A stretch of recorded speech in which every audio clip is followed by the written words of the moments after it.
January 1945. Western Europe ground is frozen hard beneath canvas tents, stretched thin against the night wind. Somewhere beyond the tree line, artillery flashes cut the darkness in silent pulses. Inside the field hospital, the air smells of antiseptic, smoke, and damp wool. Stretchers arrive without pause, boots caked in mud, faces gray with shock, frost still clinging to uniforms pulled from the snow. There are no walls here, only fabric, lantern light, and hands that move with practiced calm. The women working these tables do not carry rifles. They wear no steel helmets, yet they are closer to the front than many infantry units were meant to be. When shells fall short, the ground trembles beneath their feet. When Luftwaffe aircraft pass overhead, they do not run. They bend closer to the wounded. German intelligence reports would later note the speed with which American soldiers returned to the line.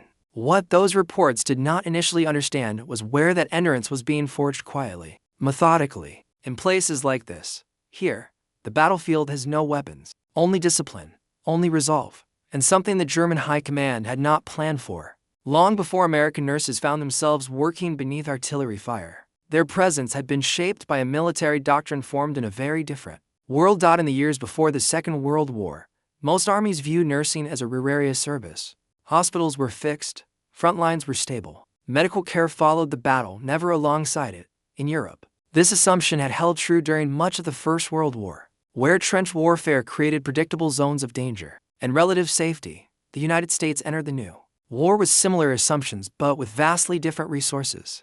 The U.S. Army Nurse Corps expanded rapidly after 1940. From a peacetime strength of just over 1,000 nurses, it grew into a force numbering tens of thousands by 1945. These women were not volunteers in the civilian sense.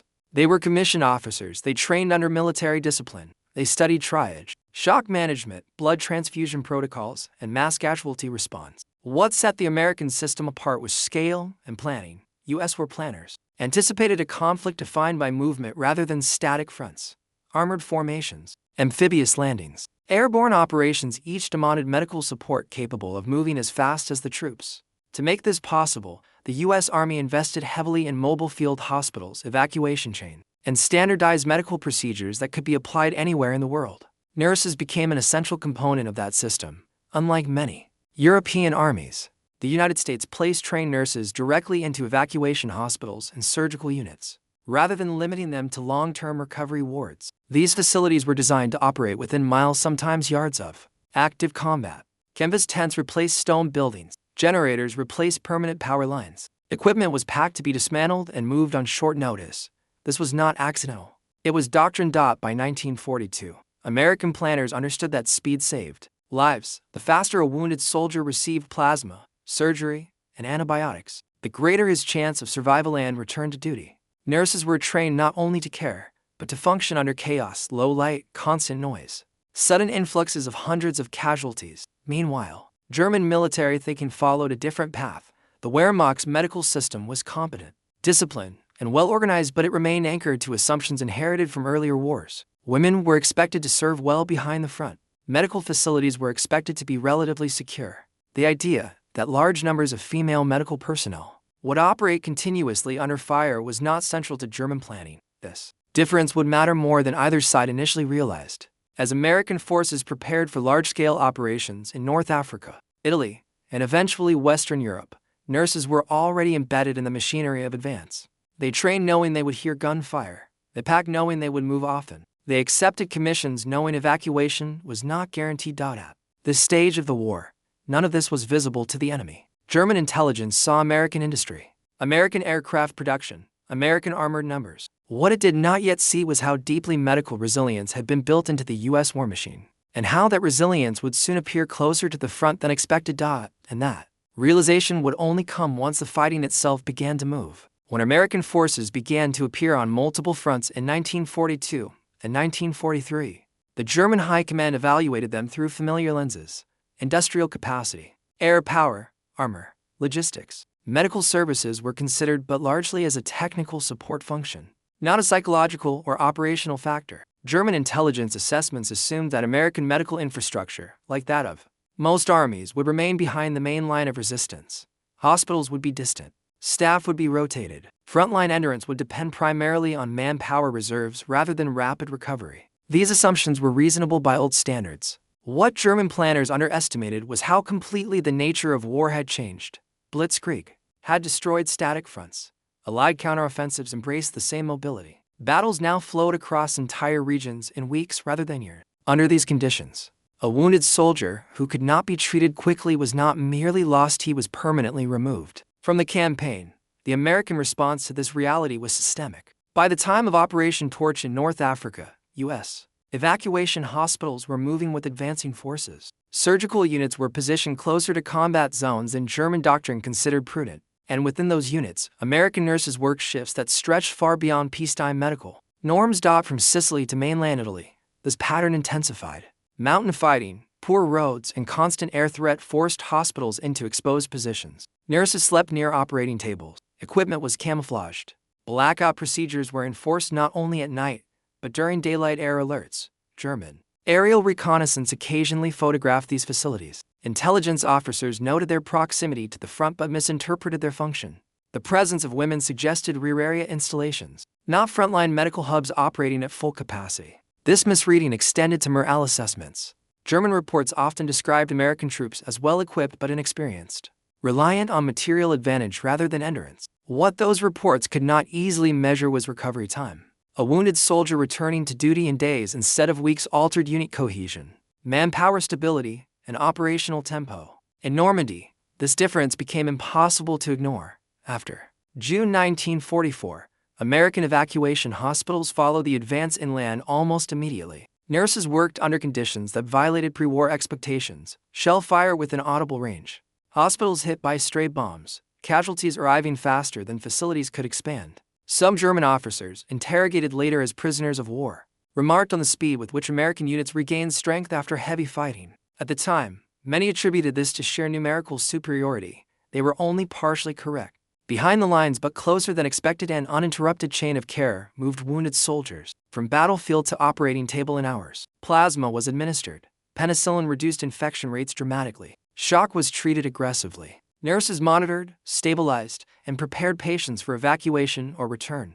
This system depended on people willing to operate without the illusion of safety. By late 1944, as Allied armies pushed toward Germany's borders, the front itself became fluid and unpredictable. During the Ardennes counteroffensive, hospitals found themselves suddenly in threatened zones. Some were ordered to prepare for evacuation, others could not move at all. In these moments, German assumptions finally collided with reality. American nurses did not disappear when the front shifted. They did not withdraw at the first sign of danger. They stayed because the wounded could not move and because the system they were part of demanded continuity at any cost. What had once seemed a peripheral detail now revealed itself as a structural advantage. And to understand how deeply this advantage shaped the war, it must be examined not in abstract terms, but through the many angles from which it was experienced by those who endured it, relied on it, and observed it from the other side. The first angle is the most immediate, the human one, because it is where abstraction disappears. For American nurses, the front line was not a line on a map. It was the moment a stretcher flap opened and another wounded man was carried in. Many were barely conscious. Some were already slipping into shock. Others arrived screaming, disoriented, or silent in a way that signaled something worse. Nurses learned to read these signs instantly. There was no time for hesitation. Triage decisions were made in seconds, often under conditions where exhaustion dulled perception and noise drowned out thought. 12-hour shifts were theoretical. In practice, they worked until the flow of casualties slowed or until their hands physically shook from fatigue. Sleep came in fragments. Fear was constant, but managed. Many nurses later described a narrowing of focus, the table, the wound, the next step. Survival depended on discipline, rather than courage in the traditional sense. This human endurance formed the invisible foundation of everything that followed. From a tactical perspective, the impact was measurable. American forces sustained high casualty rates in campaigns like Normandy, the Hürtgen Forest, and the Battle of the Bulge. Under older medical systems, these losses would have crippled units for weeks. Instead, evacuation chains returned stabilized soldiers to duty at unprecedented speed. This was not accidental. It was the product of coordination. Wounded men moved from aid stations to collecting points, then to evacuation hospitals staffed by trained nurses and surgeons. Each link in the chain reduced mortality. Nurses were central at every stage, monitoring vitals, administering plasma, preventing infection, maintaining continuity of care as patients moved rapidly through the system. German observers often underestimated this effect because it left no dramatic signature. There was no single weapon to photograph, no battlefield maneuver to map. The results appeared only in aggregate, American units that absorbed punishment and continued advancing. The third angle technology reveals why the system functioned under pressure. World War II marked a turning point in military medicine. Blood plasma could be stored and transported. Penicillin became widely available after 1943. Morphine syrettes allowed immediate pain management. Standardized surgical procedures reduced fatal delays. Yet technology alone was insufficient. Tools required constant monitoring, correct dosage, and rapid intervention. Nurses ensured plasma lines flowed correctly. They watched for allergic reactions. They tracked infections in overcrowded wards and freezing conditions during the winter of 1944. They fought hypothermia as aggressively as shrapnel wounds. Mobile hospitals operated under blackout conditions. Generators failed. Supplies ran low. When transport stalled, nurses improvised reusing equipment when possible, sterilizing under primitive conditions, adapting protocols without compromising care. German medical services were skilled and dedicated, but increasingly strained by shortages, air attacks, and collapsing infrastructure. As the war progressed, their evacuation chains grew longer and more vulnerable. The contrast was not in competence, but in sustainability. American medical systems were built to move forward. German systems increasingly struggled to hold ground. This difference was noticed indirectly. Captured German soldiers often remarked on the speed and professionalism of care they received. After being wounded and captured, some expressed surprise at being treated by female nurses so close to the front. While these reactions rarely reached high command intact, they filtered upward through reports and interrogations. What emerged was a picture that contradicted expectations. American nurses were not symbolic figures operating safely behind the lines. They were active participants in a machine designed for endurance. Their presence reduced fear among troops who knew help was close. It shortened recovery time.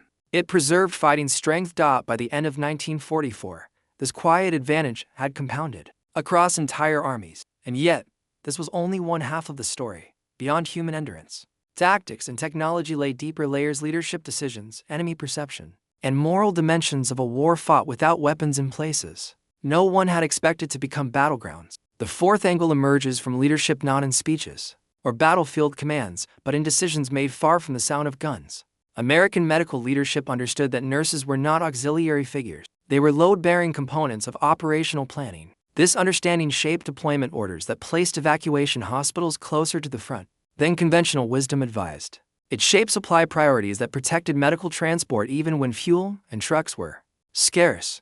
And it shaped a command culture that trusted nurses to make critical decisions under pressure. Without constant supervision, orders were clear but flexible. If the front moved, hospitals moved. If they could not move, they adapted. Commanders accepted the calculated risk of exposure because the alternative, slower care, cost lives and momentum. This trust was not abstract. Nurses held officer rank. They commanded wards, managed resources, and enforced discipline. Their authority was practical and immediate. In moments of crisis, when evacuation was debated, some hospitals were ordered to prepare to destroy equipment rather than abandon patients. Nurses stayed because leadership doctrine left no ambiguity about priorities. From the enemy's perspective, this behavior was difficult to categorize. German pilots and artillery observers occasionally struck medical areas, sometimes intentionally, sometimes as collateral damage. In post-war accounts and interrogations, some Luftwaffe airmen recalled surprise at repeated activity in areas they assumed would be evacuated after bombardment. Tents reappeared, lights returned under blackout, ambulances resumed movement. German ground troops encountered American medical facilities during rapid advances and withdrawals. The presence of female personnel so close to combat contradicted expectations shaped by German military culture. Women were present in German auxiliary services, but rarely embedded in such exposed roles. This contradiction produced confusion. German intelligence reports struggled to interpret what they observed. The resilience of American units was attributed to industrial depth, but that explanation alone could not account for the speed of recovery after intense engagement. A unit shattered one week appeared reinforced the next, not with replacements alone, but with men returning from wounds that would previously have removed them from the campaign. Some German officers later acknowledged this indirectly. In POW debriefings, they spoke of American regeneration, a word used not for bravery, but for an ability to absorb damage and continue. Few understood that this regeneration was engineered deliberately, sustained by medical systems staffed largely by nurses operating under fire. The final angle, the moral one, is the quietest, yet the most enduring. These nurses did not fight. They did not fire weapons, yet they operated in spaces defined entirely by violence. Their work was not abstract service to a cause, but intimate contact with its cost. They cleaned wounds caused by artillery they could hear firing. They treated burns from bombs dropped minutes earlier. They comforted men who knew they might not survive the night. This proximity to suffering created a different kind of battlefield. There was no enemy visible across a line, no objective to seize, only time to be managed and pain to be reduced. Decisions carried weight measured not in territory gained, but in lives stabilized or lost. In this space, moral clarity replaced ideology. Nurses treated German prisoners with the same procedures as Allied soldiers, tried to ignore nationality. This was not exceptional behavior, it was standard protocol, but its consistency under extreme conditions left an impression on those who witnessed it. For German prisoners, the experience was disorienting. For German command structures, it was largely invisible, but the cumulative effect mattered. It reinforced American morale. It weakened enemy assumptions. It demonstrated a form of warfare that did not rely on destruction to achieve advantage. By the winter of 1944-45, these angles converged. Leadership decisions placed nurses in harm's way. Enemy misinterpretation delayed understanding. Moral discipline sustained operations under conditions that should have broken them. Together, they formed a system that functioned even when fronts collapsed and plans unraveled. The result was not dramatic in a single moment, but when the decisive test came, its presence would be unmistakable. Those tests arrived when the war reached its most dangerous turning points, when hospitals themselves became targets, and survival depended on whether the system could endure its greatest strain. The turning point did not arrive with a single order or a single battle. It emerged in fragments, under pressure, after the landings in Normandy had shattered any remaining illusion of rear areas. June 1944 changed the geometry of the war. As Allied forces pushed inland from the beaches, evacuation hospitals followed. Almost immediately, hedgerows limited movement, roads clogged with armor, refugees, and supply columns. There was no clear boundary between combat zone and support zone, only degrees of exposure. Hospitals were erected wherever ground allowed: fields, orchards, ruined farmsteads. Canvas went up within range of German artillery, not by accident, but because delay meant death. Casualties from Omaha and Utah arrived in waves that did not respect schedules or capacity charts. Nurses worked through the first nights with minimal shelter. Some slept fully clothed on stretchers between cases. When shell fire landed nearby, there was no place to go. Operating tables were steadied. Plasma bottles were held by hand when stands shook. German counterattacks intensified the pressure. Air raids struck transport routes. Stray bombs and artillery rounds hit medical installations. Red Crosses offered limited protection in a fluid battlefield where targets shifted by the hour. Several evacuation hospitals suffered direct hits in the summer of 1944. Equipment burned. Tents collapsed. Casualties mounted among patients and staff alike. In these moments, doctrine faced its harshest test. Orders sometimes arrived to prepare for evacuation. Trucks were scarce. Roads were under fire. Patients could not be moved without risking their lives. In more than one instance, nurses refused to abandon wards until the last possible moment, choosing to continue treatment under bombardment rather than break the chain of care. This was not defiance. It was adherence to purpose. German intelligence began to notice patterns it could not easily explain. Despite intense fighting and high losses, American divisions recovered with a speed that defied expectation. Units bloodied in the bocage appeared again at strength after brief absences. This was not merely reinforcement, it was restoration. Captured documents and post-war analysis would later reveal the gap in understanding. German planners recognized American industrial output. They recognized manpower reserves. What they underestimated was how effectively the American system conserved those resources under fire. Medical services were not passive recipients of casualties. They were active stabilizers of combat power. By late summer, the implications were unavoidable. As Allied forces broke out of Normandy and advanced across France, evacuation hospitals leapfrogged forward. Nurses dismantled facilities, packed equipment, and reopened within days, sometimes hours of movement. The pace was relentless. Exhaustion accumulated, yet the system held. This endurance carried a psychological weight. American soldiers knew that if they were wounded, help was close, not theoretical help, but hands that had already worked under fire and would not disappear when conditions worsened. That knowledge steadied units facing uncertain ground and stubborn resistance. For the German high command, the picture remained incomplete, but cracks had formed. The expected attrition of American strength did not occur. Casualties mounted, yet operational momentum persisted. The reasons lay partly in factories and fuel depots, but increasingly, they lay in places never meant to be battlefields. Places where women without weapons stood their ground because the wounded could not move. As the year turned and the front pressed toward Germany's borders, The final test loomed, one that would push the system to its absolute limits. Under cold, confusion, and sudden reversal, the decisive strain arrived in December 1944, not with a light advance, but with sudden reversal, the German counteroffensive. In the Ardennes, shattered assumptions on both sides, snow-buried roads, forests swallowed units, front lines dissolved into confusion. American medical installations that had been positioned for forward movement now found themselves threatened by encirclement. Evacuation hospitals woke to a new reality. The enemy was no longer ahead. It was approaching from multiple directions. Temperatures plunged well below freezing. Canvas stiffened. Plasma froze if not constantly monitored. Wounded men arrived with frostbite layered atop shrapnel wounds and bullet injuries. Shock deepened faster in the cold.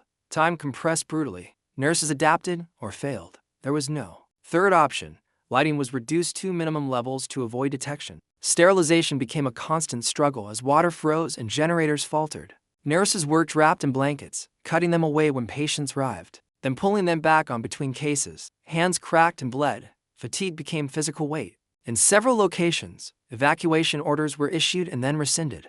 Roads were impassable. Trucks vanished into snow-choked forest. Patients could not be moved without killing them. So hospitals stayed. German advances overran some medical units entirely. Others found themselves operating within artillery range. For days, nurses destroyed sensitive documents, prepared morphine for worst-case scenarios, and continued to work. There was no dramatics, no panic recorded in official reports. Only continuation. This was the moment German planners had not anticipated. The Ardennes offensive aimed to fracture Allied momentum, drain reserves, and break morale. Casualties were expected to overwhelm support systems. Under older models, might have succeeded. Instead, the medical chain bent but did not collapse, despite chaos. Wounded soldiers were stabilized and evacuated when possible. When evacuation failed, care continued in place.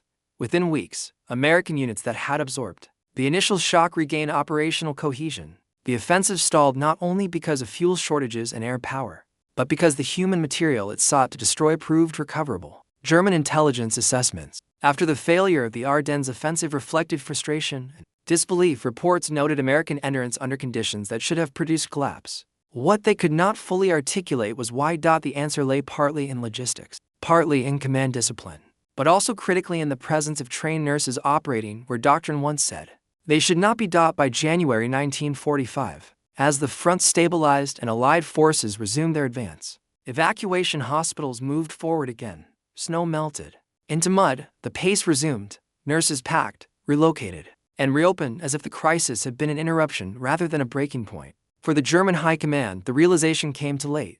The American system did not merely replace losses. It preserved strength, it shortened absence, it reduced fear. And at its core were people who had endured the war's worst weeks without weapons, without shelter, and without retreat. The Ardennes attested every assumption. Those that failed were discarded by history.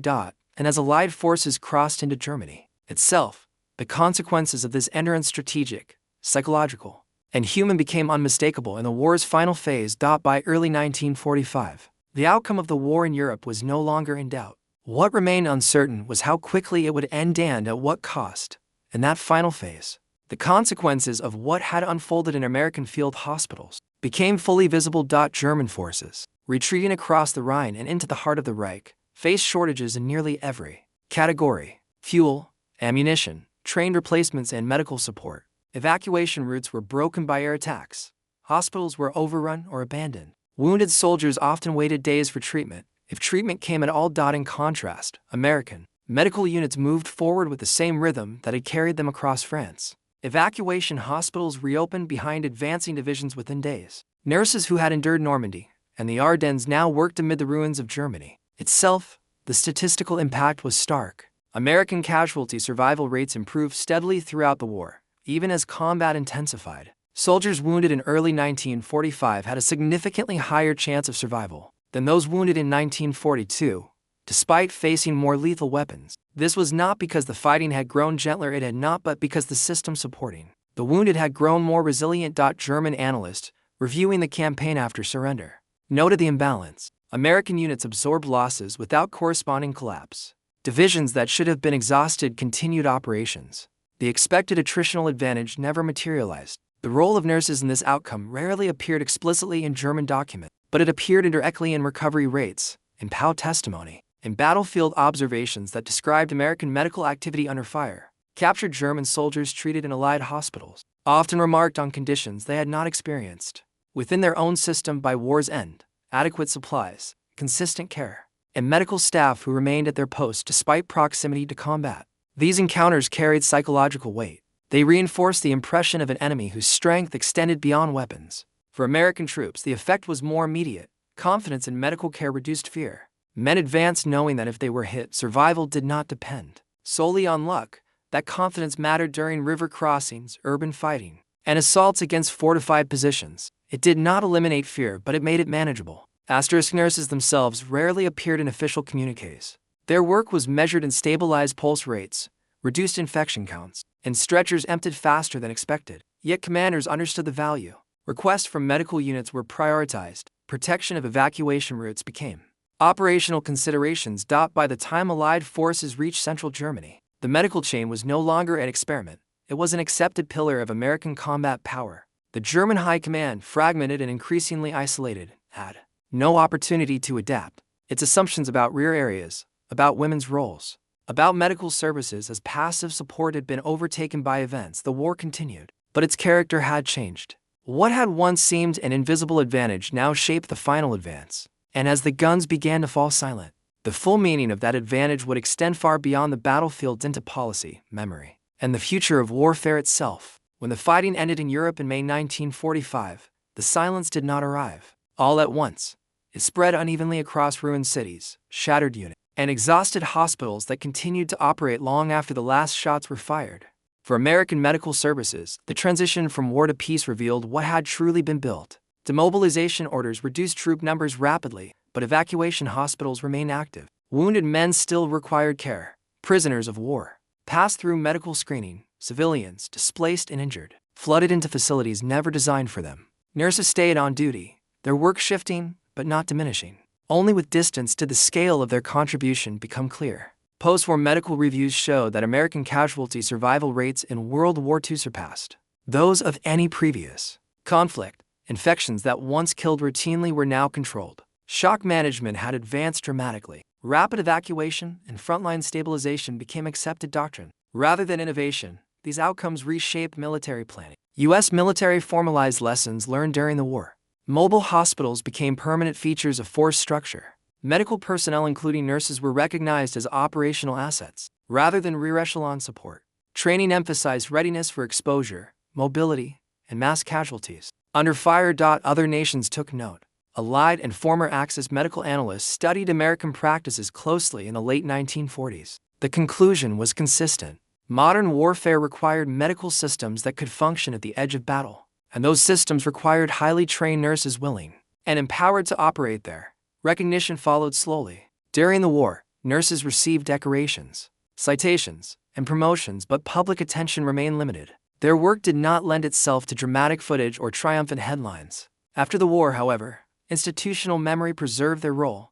Policy changes reflected it. Medical doctrine absorbed it. The German High Command never issued a formal admission of miscalculation. Regarding American nurses, history rarely records such acknowledgments directly. Instead, the evidence lies in outcomes. In campaigns that should have exhausted American forces, endurance prevailed. In battles designed to break morale, cohesion held. This was not solely the result of firepower or numbers. It was the product of a system that valued continuity of care under the most dangerous conditions imaginable, and trusted people to deliver it without retreat when circumstances deteriorated. For the nurses themselves, the war ended unevenly. Some returned home quietly, carrying memories they rarely spoke of.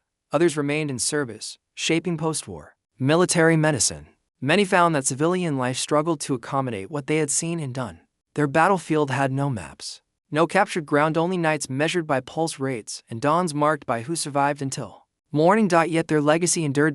By preserving lives, they preserved momentum. By reducing fear, they strengthened resolve. By staying in places no one expected them to be, they altered assumptions held by friend and enemy alike. As the post-war world took shape, one lesson stood apart from all others. Modern wars are not won by weapons alone. They are sustained by systems and by the people willing to carry those systems forward. When doctrine fails and danger closes in, that understanding did not begin in lecture halls or manuals. It was forged quietly in frozen tents and shattered Fields where care replaced combat and endurance replaced retreat. In the long view of history, wars are often remembered through weapons, leaders, and decisive battles. Maps are redrawn. Numbers are tallied. Victories are explained through firepower and maneuver. Yet beneath those visible forces, another struggle unfolds, one measured not in territory gained, but in lives preserved. What the German High Command never fully anticipated was not simply the presence of American nurses on the front lines, but the role they would play in reshaping the very endurance of an army. Their work did not halt offensives or break defenses directly. It did something quieter, and ultimately more decisive. It shortened the distance between injury and survival. It reduced fear in men asked to advance again and again. It transformed wounds from endings into interruptions. This was a different kind of power. In canvas tents shaken by shellfire, nurses practiced a discipline that required no weapons and offered no glory. They worked where plans failed and fronts shifted, where protection was uncertain and retreat was often impossible. Their authority came not from rank alone, but from competence under pressure repeated thousands of times until it became structural advantage. Modern warfare absorbed this lesson. After World War II, no serious military plan without assuming medical care would move with combat forces. No doctrine treated nursing as a distant service disconnected from the battlefield. The survival of armies came to be understood as inseparable from the systems that sustained their wounded. For those who observed from the other side, the realization arrived too late. Attrition did not work as expected. Morale did not fracture. Momentum returned where collapse had been predicted. The reasons lay not only in factories or fuel, but in human hands steady under fire. History rarely pauses on such moments. It prefers decisive charges in surrendered cities, but endurance is built elsewhere, in places where courage looks like routine, and resolve is measured in quiet persistence. The American nurses of World War II left no monuments on the battlefield. Their legacy remains in doctrine, in survival rates, and in the understanding that wars are not only fought, they are sustained. And sometimes, what changes history most is not what the enemy fears, but what it fails to see.